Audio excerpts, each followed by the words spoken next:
Hi, I'm John Quigley, President and CEO of the Elmhurst Chamber of Commerce and Industry. In these challenging economic times, it's imperative that our residents and businesses band together to not only shop Elmhurst, but buy Elmhurst whenever possible. We have great stores in our city center, Spring Road, Butterfield Road, York and Villette Streets, St. Charles and Route 83, North Avenue and Lake Street, along North York and even Grand Avenue. I ask for your help. Let's keep our tax dollars in Elmhurst. Visit Elmhurst.org to explore the new City of Elmhurst website. Find out the latest Elmhurst news, pay utility bills and parking tickets, report concerns, and much more. Elmhurst.org is an ideal way to discover what Elmhurst offers your business, your family, your life.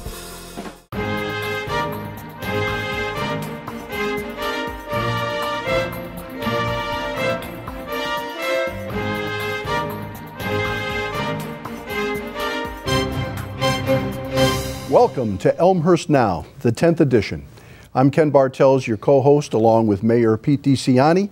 And tonight we have a repeat guest, a guest from last August of 2011, when he was not even 2 months into his tenure as the new city manager of Elmhurst, Jim Grabowski. And welcome, Jim, to another edition of Elmhurst Now. And I have to say, with all of the things going on in our community and all the topics that I'm hopeful that we can cover tonight, that having both the mayor and the city manager able to weigh in on both of them at the same time should be fascinating for our viewers, because sometimes you don't get to do that in the settings that you find yourself in. So I want to start right off the bat. It's mid-June. In June of 2010, catastrophic storms in Elmhurst. A year or so plus later, catastrophic storms in Elmhurst. Big deal for the residents.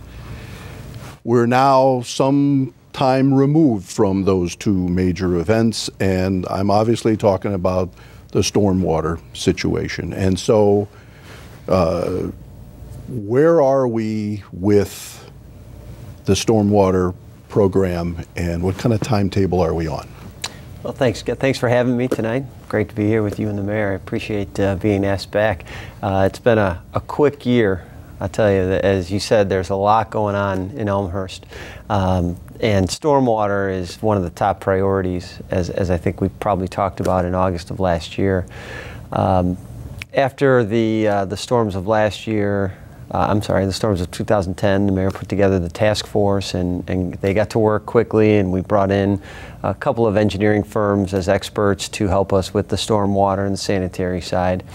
They put their reports together and made a presentation to the City Council in December of 2011. The task force, who broke up into subcommittees, quickly got to work analyzing what the experts had given them, making recommendations to the City Council eventually. Just this week, we've talked to both subcommittees, the sanitary and the stormwater. They have their draft reports, and they're finalizing them so that we can just get to work as a staff to look at what projects we can complete and send them on to the City Council, so that eventually City Council can decide, here's our priorities, and here's how we're going to fund those priorities. In the meantime, and kind of in the background, our public works crews have been working tirelessly whenever there's a threat of a storm. People may have noticed that the streets are swept more often to keep debris out of the sewers, to restrict localized flooding. We've put a couple of policies in place just to make sure that we're ready for any storms. And we've been working with ComEd, which was another subgroup of the task force, so that the electricity is more reliable. Obviously, without electricity, your sump pump doesn't work. So ComEd has been hard at work as well, and we're pleased with what they've accomplished so far. Mr. Mayor, did the task force work out the way you envisioned it when you created it? I think they have, and we, this is the second task force that we put together. The first one we kind of expected, and I kind of ran on it as an issue, was when it was for our finances with the challenges that we came in with the economy. But just like any other major problem, you want to engage the public and you want to engage, you want to get buy-in. So we had roughly 25, actually more than that, 25 was the finance task force, probably closer to 35 on the stormwater task force. I think they've done a great job. It is a huge task at hand, but I think given the situation, it has taken much longer than the finance task force because we had a predictable problem with a short-term, goal, and we had solutions, fortunately, that were recommended. Here we had, kind of a huge issue, which happened to us before back in the late 80s.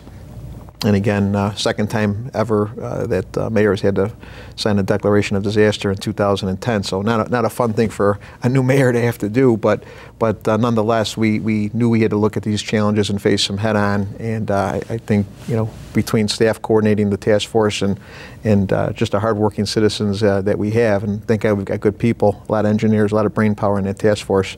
I think we'll have some good solutions. Well, it's obviously a massive thing to even get your hands around, and I know we had consultant help, and our staff is very professional and highly knowledgeable all into themselves. It's just a massive, multifaceted problem to even determine the prioritization of things, let alone determining what we can actually spend. One of the other things we did too was bring in a third-party engineering firm, and it was Chris Burke and RJ on the sanitary side, actually, who had some experience with the city, and Chris Burke, who was pretty much new, but is a guru in his field. And I know City Manager Grabowski actually worked with Chris Burke out in Minooka and in Wheeling, so that was one of the other reasons when we were looking at Jim, we saw some great knowledge and ability to deal with these challenges and also work with this firm too. So I think it was a win-win all the way around. We've got, I think, the right people in the right places, and now it's a matter of the final report and then looking to see how we're going to fund it. So the timetable then is the final reports, and then there'll be the prioritization of, not only what can we afford, but what are we doing first? Yeah, to break it down into the sanitary and the storm, what we found with the sanitary problem is that a lot of the infiltration of stormwater into the sanitary system is coming from the private side or people's homes, where they have their gutters, their downspouts, their foundation drains all connected into it, which was standard practice when the houses were built. And so what the city council is going to have to look at is the policy of how we get those disconnected and in what time frame we get those disconnected to take that excess, find some relief for the sanitary system. Then on the storm side, which is the rainwater, we're going to have to work with our fellow governmental bodies, the school district, the park district. Elmhurst doesn't have a lot of open land, and that which is open is owned by one of those two bodies. And so it's no secret that we're going to be working with them. The December 5th presentation laid all that out as to where some optimal areas would be to help relieve the stormwater. And we've been talking with our partners at the school district and the park district to see how we can all come out of this as winners and improve the area, not only from a drainage standpoint, but improve facilities for the residents to use. Jim, you mentioned a few minutes ago ComEd and their role, obviously, in storms as it relates to electric power. But do you have some specifics about things that they've done in town, and not necessarily where, but what? I know there was a massive proposed tree trimming effort, and I just wonder where some of that is. Yeah. As the mayor mentioned, we had a lot of great people on the task force, I should say, and that included the ComEd portion. We had some electrical engineers that volunteered their time and really broke it down, sat down with ComEd and broke it down by circuit as far as where the bigger problems were, and really dug into it with ComEd to see how that could be fixed. ComEd was willing to work with us and installed new poles and cables in portions where the reliability was poor, and also installed a lot of new smart technology along with the smart grid, where they could break those. If there were outages, it would be smaller outages as opposed to widespread. And then there's the tree trimming. Elmhurst is very fortunate to have a great urban tree canopy, but unfortunately above ground wires and trees don't always mix. And part of the problem in our storms were the trees that fell on top of lines, and it's not an easy task to start cutting the trees up and get those lines back up. So they worked with us on kind of a test program to see where specific trimming would help improve reliability. Because it's not just trees that fall on lines, but tree branches that provide the outage across multiple lines at the same time. And I think they've done a good job. They haven't deforested areas to make it happen, but I think they've gone in and really target trimmed trees that they know are quick growers or problems for them. Well, I think the electric power grid issues, Mr. Mayor, which have not been new, but there's been a lot of work done on them, not only as a result of these back-to-back year tremendous storms, but even prior to that, there were grid improvements that had been undertaken. Absolutely. I think if you just drive around town, you'll see quite a bit of ComEd vehicles out there, not only trimming trees, but they're also putting new cable down. Lots of Hendrix cable, which is that triple reinforced cable with the rubber plastic. Could take the whack from the tree and not take the whole block out. So we're getting a lot of Hendrix put in, and there was another kind of one of our pushes that we really, when we got ComEd to sit down, we said, we know. We asked them what it would cost to bury the town, and it was just a ridiculous amount of money, about $500 million and yards and fences and a lot of challenges, trees. So given the fact that that's unrealistic, how do we work with what we have? And I think we've come up with some pretty good solutions, and ComEd seems to be receptive, and I know staff as well as the elected folks are riding them pretty closely. Mm-hmm. So. Well, another power subject in Elmhurst right now is electric aggregation. And I know the referendum and city council, electric aggregation, the letters have gone out to residents and small businesses. But in a nutshell, what does it mean for the consumer? The easy way to say it is that it means you're going to save some money if you decide to make the switch, be a part of the switch to MC squared. MC squared is the low bidder on electric power supply, which is important to designate, because I think the most questions that I've received since the letters have gone out is who's going to be responsible if my power goes out, and that would still be ComEd. ComEd is the supplier, or the distribution line. MC squared is the supplier of the electricity. It's the way it's broken down now. Exelon is a supplier over ComEd lines. So residents stand to save in the 25% neighborhood on that portion of their power bill.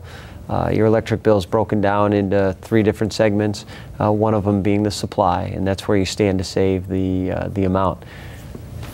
Average prediction was about $200 to $250 a year per household, and it all depends on your usage. Now, I know most of the people watching this program will have received the letter, and the letter I thought was well written and very clear, but you're in it unless you opt out of it. That's so it's correct. Not one of these things where if you tell us you want in, you're in. You're in. That's correct. Unless you send the letter back in that says you don't want to be in, you'll be in. And it'll be a seamless transition. People won't even know it. It all comes in the same original bill as your ComEd bill too, correct? You don't Correct. get 2 separate bills, you get 1 bill. That's correct. ComEd will continue to bill you exactly as they are now. Okay. I want to move on to something perhaps a bit more routine and yet no less important to the citizenry of Elmhurst, and that is the search for the new police chief. And Chief Neubauer has moved on to Tinley Park, and what is the status of the search and how will it play itself out, Jim?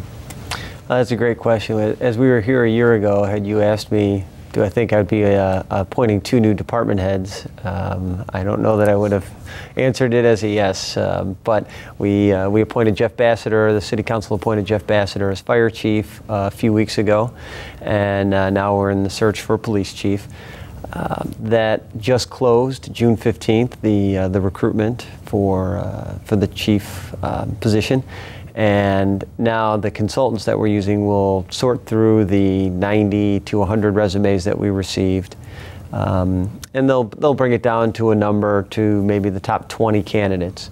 And then they'll turn those over to the city. We'll review those and pick out a reasonable number to interview, top candidates that we feel we should interview. Committee with the mayor, myself, chairman of public safety, and Mike Kopp, our assistant city manager, will be conducting those interviews. We plan to bring that down to the top 2 or 3 candidates, and then bring those to the city council for an interview.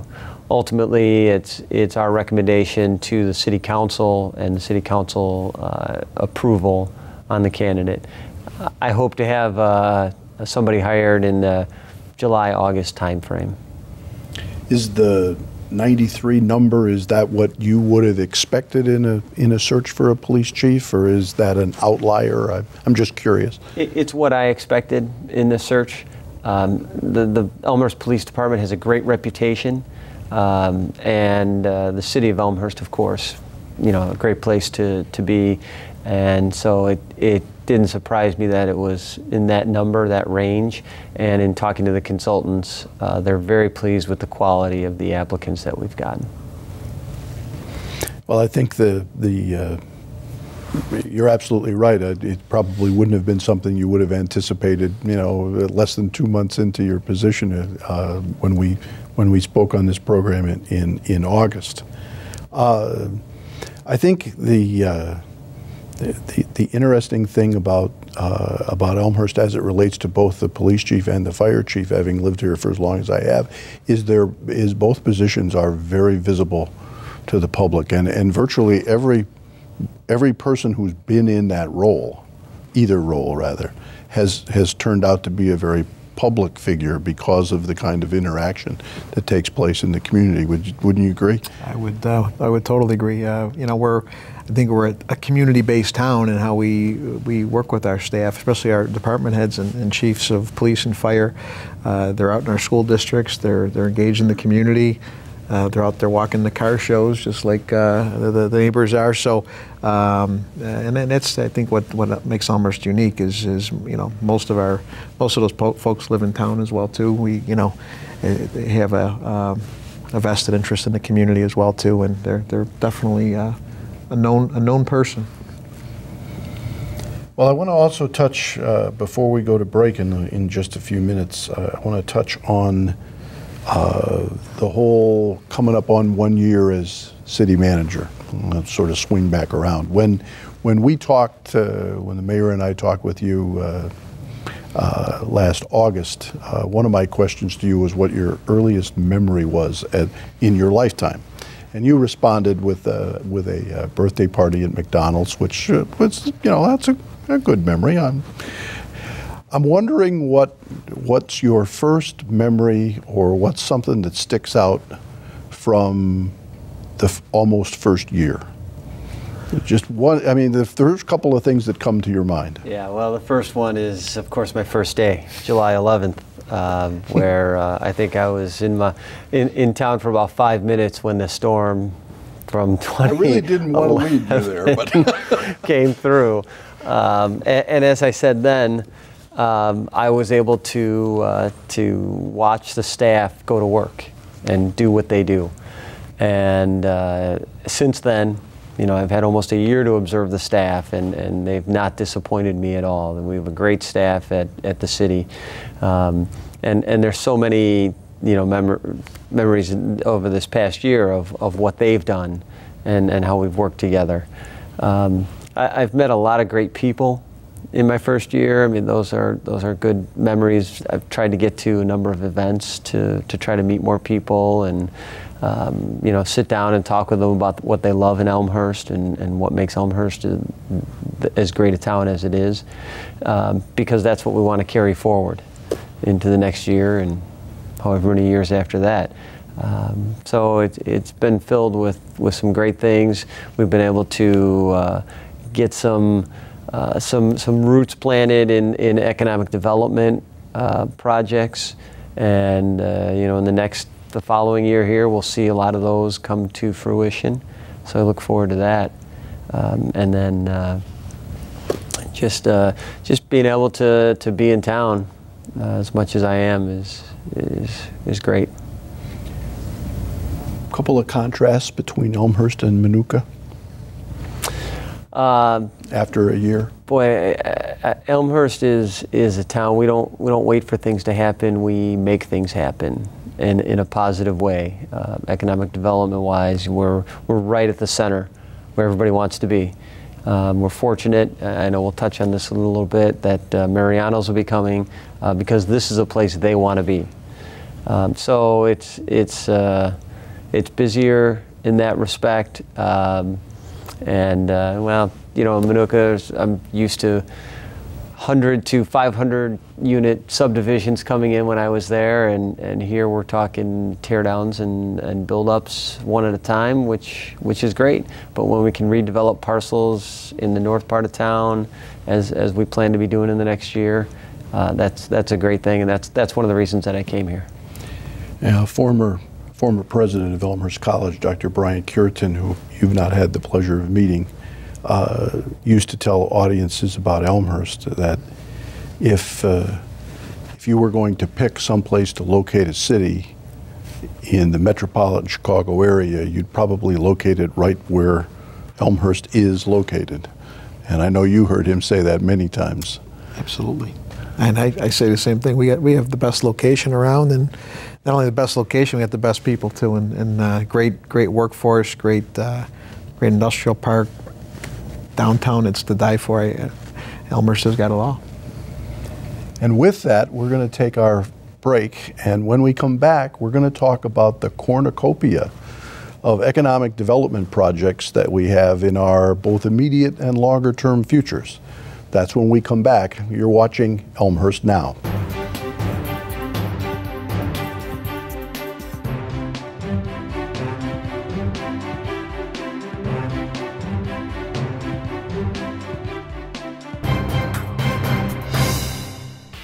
Have you visited the Elmhurst Public Library lately? The Kids Library is a wonderful place, especially with our many exciting children's programs. The second floor is home to the adult and teen collections. From research to magazines, we've got it. We have more than 80 computers throughout the building. Or bring your own laptop. The entire building has wireless access. Need a quiet place to study? Try our silent study rooms. Book one of our spacious meeting rooms for your group. Our convenient book drop and drive-up window make picking up and returning library materials a breeze. And don't forget, EPL is open 24/7 online at elmhurstpubliclibrary.org. There are several thousand collisions involving trains each year, which result in over 1,000 injuries and several hundred deaths. A majority of these deaths occur when someone is struck by a train while trespassing on railroad property. Remember, railroad property is private property. Trespassing along railroad property is not only against the law, it's very dangerous. Avoid taking shortcuts. The only safe place to cross railroad tracks is at a designated crossing. Don't get caught dead on the tracks. Stay off, stay away, stay alive.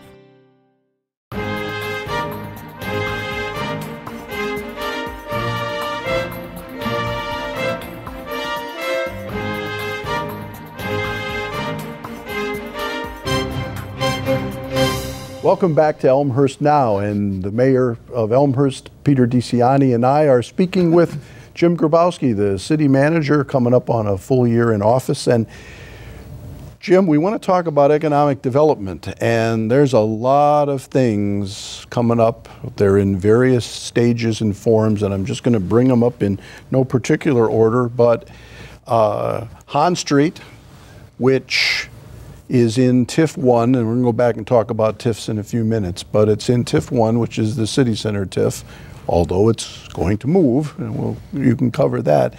But can you just very quickly for our audience the boundaries of Hahn Street and what the particular challenges have been, and kind of we're doing it again.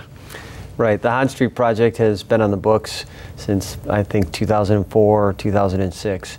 And it's bounded by York Street on the east, Addison Street on the west. Hahn Street kind of cuts through the middle of it. And I'd say the northern boundary is the Panera building, CVS building. Yep. And it extends to the Shell station almost to 3rd Street.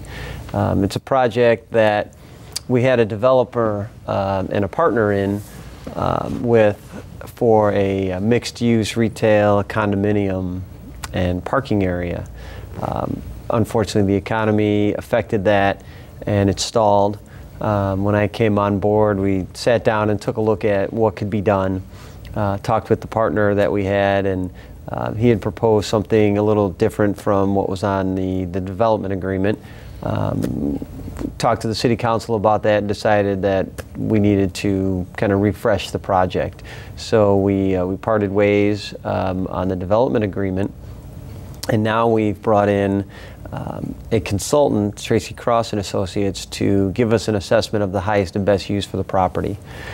Obviously, the market's changed considerably since the 2006 market, and we're not sure that condos are the right fit for that now. We're not sure if high-end rentals are the right fit, retail, mixed use.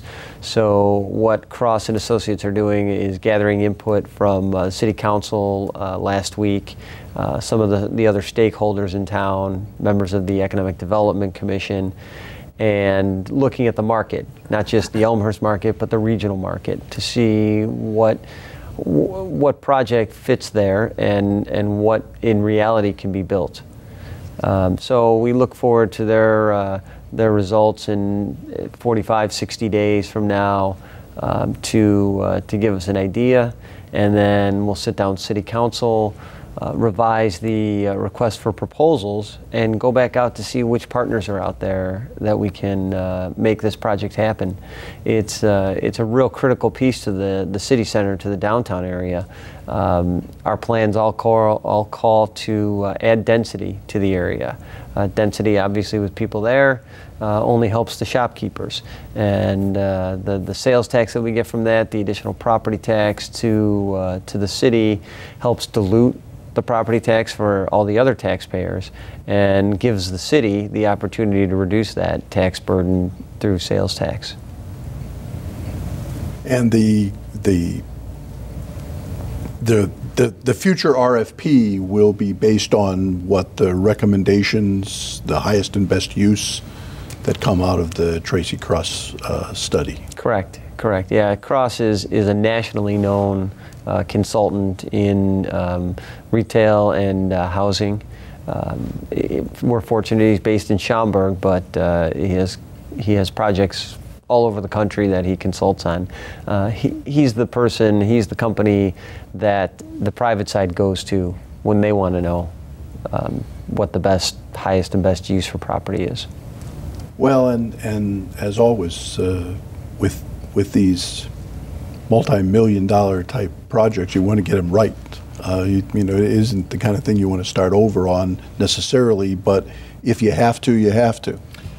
And it's one of the reasons why we went with this consultant is we want to make sure we have success and we have the optimal end product that you know is the right thing for our downtown, and we'll bring in hopefully the nice retailer on the first floor that'll be a draw, and whatever we put upstairs will hopefully feed the restaurants and the shops on the first level, and whether it's condos, maybe a office or upscale rental.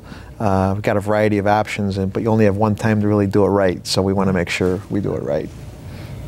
Well, staying in the downtown area, in the city center area, we have 3 municipal parking decks now. One of them includes ground floor retail, and there's a 4th one in our future on Addison Street. And the timetable for that, or where it sits exactly now? Well, that project is a mixed use, as you had said. It's similar to the Schiller deck, where there's retail on the first floor and 4 floors of parking right now. And that's a development agreement that we have in place.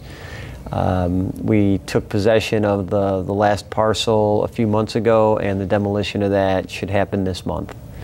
Once that happens, we can start any time. Since I came in, we started talking to the partner, the private side partner that we have, about increasing that project, increasing the density to add some office space and some additional parking. So that's something that they're reviewing to see how it fits into their plans, and the city council is aware of, and we'll have to come to an agreement on that before anything happens. But as the mayor said, that adds the afternoon, the lunch crowd. Certainly office space is needed, is wanted in the Elmhurst area. So this might be an opportunity to do that. And again, as the mayor said, you get one chance to do it. We've learned in the past that adding on to a parking deck is more expensive than just building it. So we'd like to do that once. Which we've done on the two original decks had additions put on them, as I recall. Absolutely. In both of these situations too, they're right in the middle of our downtown, so the opportunity to go a little more vertical without really offending, residents, I think, is there. And the dirt costs you X, and it's not cheap. So you want to optimize that dirt, and not that we're looking to build skyscrapers, but if we can go from the 45-foot to maybe a 65 or so, reasonable footage, and the cost per space, the cost per unit goes down dramatically. Well, and this particular deck location is sort of in the center of the downtown, in that it's not on a street that directly backs up to residential homes. Prime opportunity to take advantage of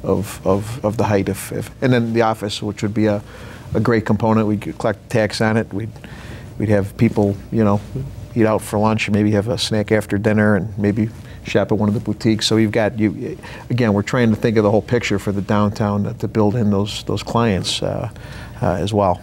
And let's not forget that if you take that parking off of the west side of Addison, that opens up development opportunities on the west side of Addison Street as well. Mm-hmm. Certainly, right. Yeah. I think the other area, we're talking about new potential TIF districts now. With 3 business parks and 8 other economic development areas within Elmhurst, there's already 11 by my count at least. There's 11 economic zones inside of Elmhurst. There may be more than that. 3 of them are involved with TIFs now: the downtown city center, Lake and Walnut, and then Route 83 and Elmhurst Crossing. So Route 83 at St. Charles Road.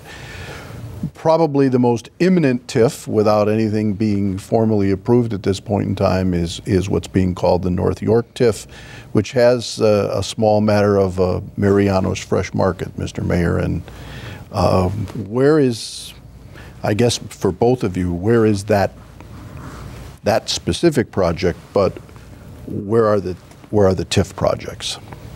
Well, the TIF projects are making their way through the City Council and the Development Planning and Zoning Commission, or Committee, excuse me. There originally were 9 study areas that we looked at. We narrowed that down to 5 to take a look at as tax increment finance districts, and then ultimately settled on 3, the North York, Riverside Drive, and York and Villette. Of those 3, we decided to push the North York ahead of the other 2 as far as any consideration goes, mainly because we've had significant interest, not just from Mariano's, but other retailers and developers have been calling us, asking when the TIF would be in place and the parcels that they're interested in to redevelop. So just the talk of the North York TIF is really making things happen north of North Avenue. So the Mariano's, again, has expressed the interest. We've been working with them. We've been working on the site plan with them. They do have the old Ford dealer under contract. And what they're waiting for are the approvals from the city to close and start developing that parcel. Some of them are zoning approvals, but they are asking for some assistance dollar-wise because of the cost of the property and the improvements that they have to make. Now, there was a story in the Elmhurst Independent last week that quoted the quote-unquote budget for TIF 4, which is the North York TIF, at $89 million. And they used the term budget, and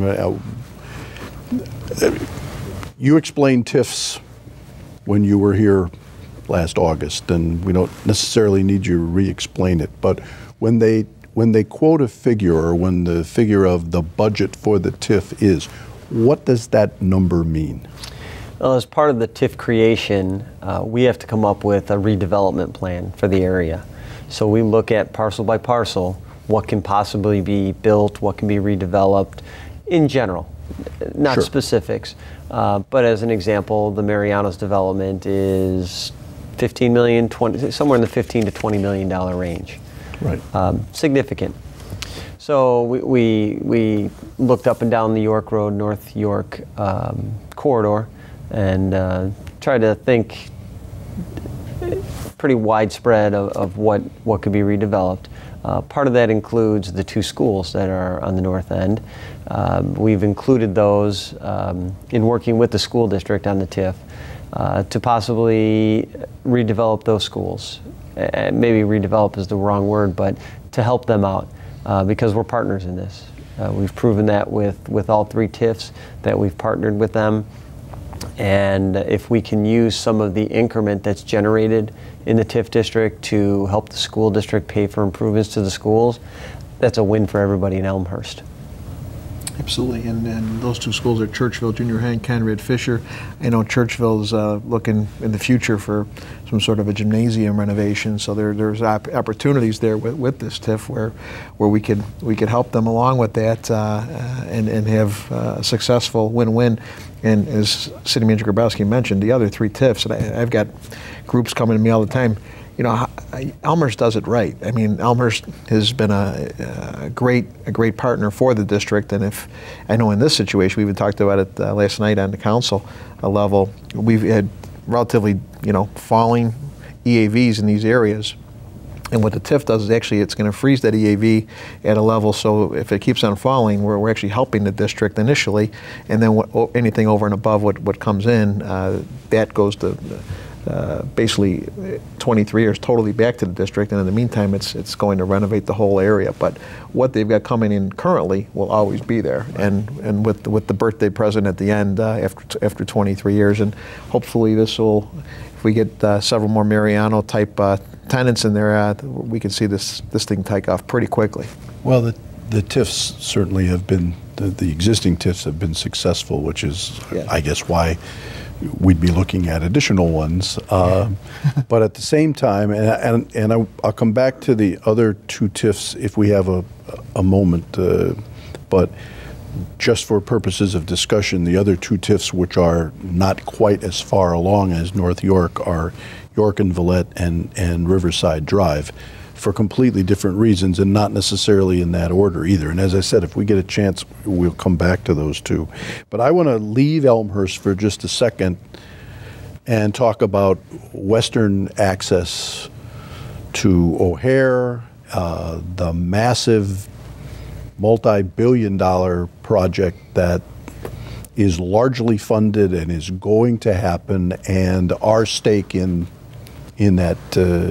that effort. And I know the two of you are actively involved in planning and informational meetings on this. So I don't know who wants to start, but sort of where is this thing? Well, I've been engaged with it since I became mayor. I mean, it's been a 30-year project, but now we actually see it happening. And in fact, Mayor Marcucci, my predecessor, is like, we never thought this would happen, but it's happening. The tollway has got the bonding and the funding source. The project is $3+ billion, and we're only about $200-300 million away in difference between what the tollway can actually afford based on their toll revenue, and we're getting some pretty good feedback out of Washington that the new transportation bill will hopefully come up with the rest of that gap, if not, a good chunk of it. So, and to Elmhurst, this is pretty significant because it's almost, we're a guarantee of like almost 1,800 to 2,000 permanent jobs for the city of Elmhurst. Way to transport goods and services across DuPage County, and for DuPage County overall, 30,000 construction jobs to build it, and about 60,000 permanent jobs. That's 30,000, you said, right? 30,000. Right. So it's a lot of people. It's as they say, a project of national significance, and it's what when you talk to the congressman and the Senator Durbin and the Congressman Rascom, that's how they look at this, and so we're excited. It's going to happen in 3 steps. We will be part of step 2, I believe, City Manager Grabowski. I believe that's correct. So, and we also have a component, and I'll let City Manager Grabowski talk about the 294 component, but we've long had an issue with 294 going eastbound, and that hopefully will be resolved with this, and hopefully we won't necessarily have to wait for stage 3 or stage 2 to get that in place. Yeah, Elmhurst's portion in this directly is an exit ramp from southbound 294 onto County Line Road, and then to North Avenue. And North Avenue eastbound has been a problem for vehicles. What we're finding is that vehicles are getting off westbound and using the neighborhoods to turn around. And that's not safe. That's not safe for the residents, which is why the tollway recognizes that. And so they've worked with Elmhurst over a number of years to see if we can fix that. So it's looking like a ramp exiting 294 southbound is going to happen. The year, we're not quite sure. Right now we're projected in 2016 or 17 as part of this project. We're doing everything we can to try to get that pushed up.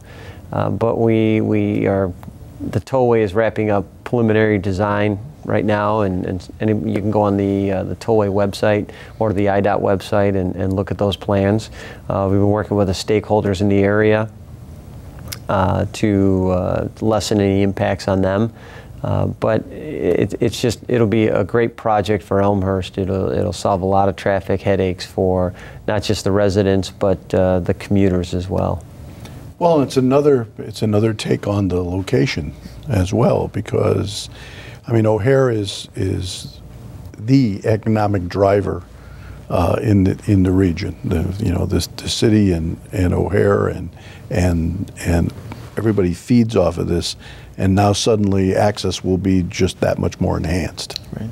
Mm-hmm. We've got about 2 minutes, and I just wanted to close by giving both of you an opportunity to just share with things that you're hearing on the street. I'll share one to get things started, and that is things are better, but they're a long way from great. And I'm talking about shopkeepers and service providers and the barbers and what have you. It's definitely better, but it's still some distance from great. Are you hearing the same things? Yes, yeah, I'm hearing the same thing. As I was driving around, a year ago, looking at the city, the comment I made to myself was nobody told Elmhurst there was a recession going on, because we still had significant construction. And what we talked about before, that's only going to move forward in 2012, 2013. And I think that's a sign that things are starting to come around. They're not great, but they're pretty good. And I hear from my sister, who's a realtor in town, that the real estate market is getting better. It's not quite nearly is what it was back in the mid-2000s, but 2003, 2006 range. But stuff is starting to move, and there are some good deals out there for people that are coming to town, and we think we've got a great school system to offer, great downtown. We got 2 Blue Ribbon nominees in our school district. So I think things are still very, very vibrant and moving forward. We're just getting through the economic challenges like everybody else. But I think Elmhurst has got a positive, always moving forward. And when there are some challenges, we rally around each other and make it better. Well, I had a gentleman tell me just the other day that he spends less time looking over his shoulder now and more time looking straight ahead, which was his euphoric way of saying, you know, I'm not as worried as I once was. And of course, these economic development projects that the two of you have been sharing are just going to increase that local confidence that hopefully is buoyed nationally. Ariano's 450 jobs, St. Charles and 83, 150 jobs, and at New Corner, Elmhurst Memorial Hospital, almost 4,000 jobs. I mean, there are a lot of good things happening in Elmhurst, Illinois. Well, Jim, our time is up. I know I speak for the mayor in this regard. Great first year, or almost first year. You know, you're right there. And thanks for coming back on with us and giving us this broad-based update. And Mr. Mayor, as I said, this is as close to a direct interview of a co-host as ever is going to happen. It's always a pleasure. You've been watching Elmhurst Now. Our guest has been Jim Grabowski. And for Mayor Pete DeCiani, I'm Ken Bartels. And please continue watching the programs in the future. We look forward to bringing them to you. Thank you.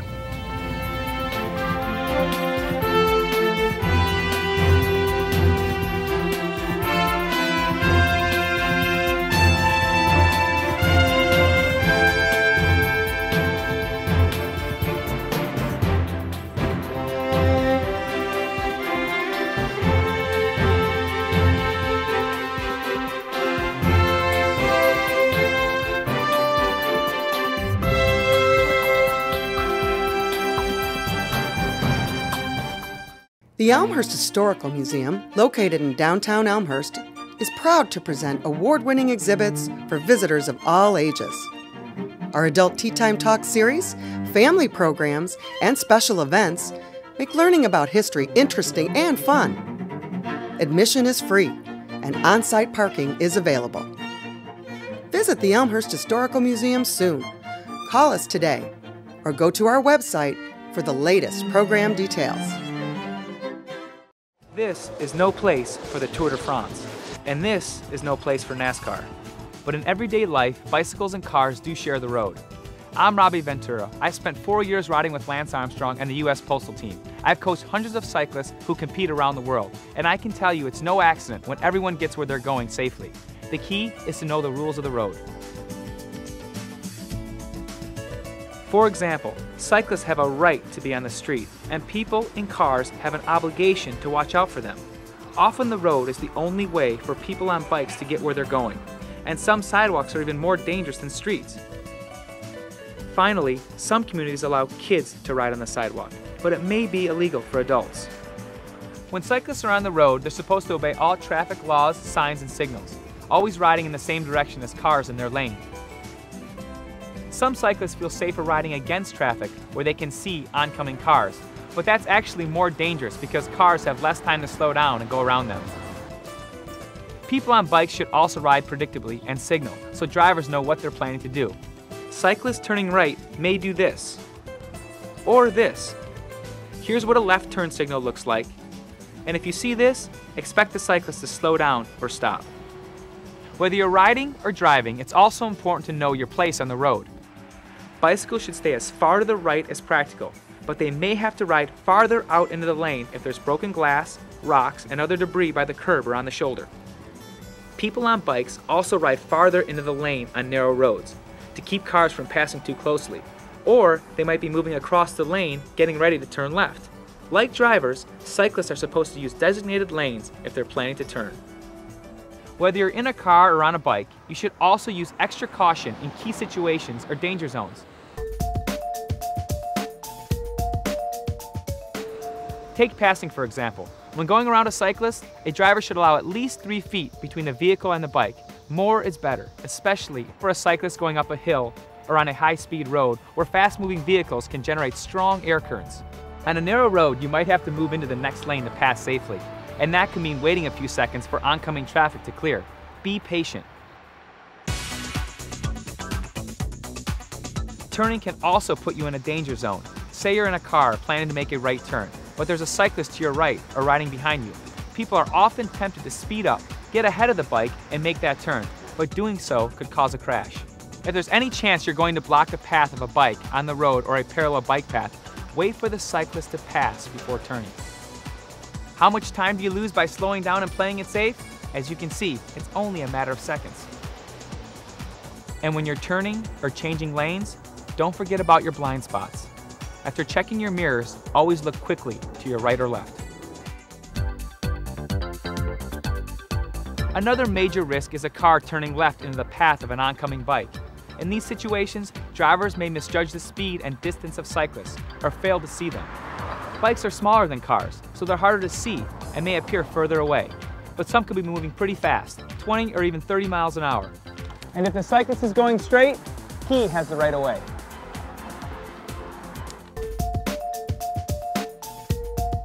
Bike paths or sidewalks that run parallel with the road may seem like fairly safe places, but these too can be danger zones.